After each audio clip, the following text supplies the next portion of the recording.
Ito yata ay hindi ko lang alam kung ilang gayon.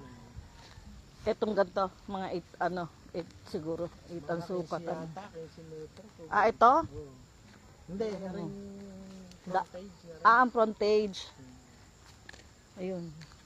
So, nandito tayo. Barang, Sitio Camagong to, Sitio Camagong, Inikbo lang. Ayun. Ito ay titled lot, 500 square meter. Ito ang, dito ang umpisa sa bakod na to. Tapos may muhon doon. Ayun. Farm lot. Madami pang puno na namumunga.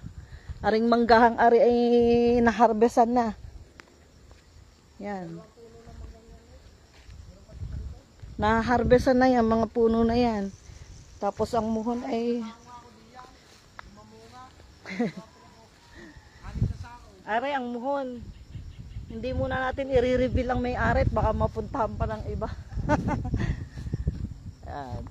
So, paligid niya, ito, may alagang aso. Yan, ang mga karatig ay talagang nagpagawa na ng mga rest house. Yan, kubo-kubo.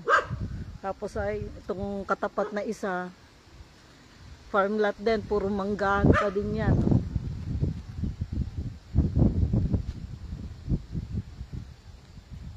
Siya, for details na lang, DPMPM, 500 square meter.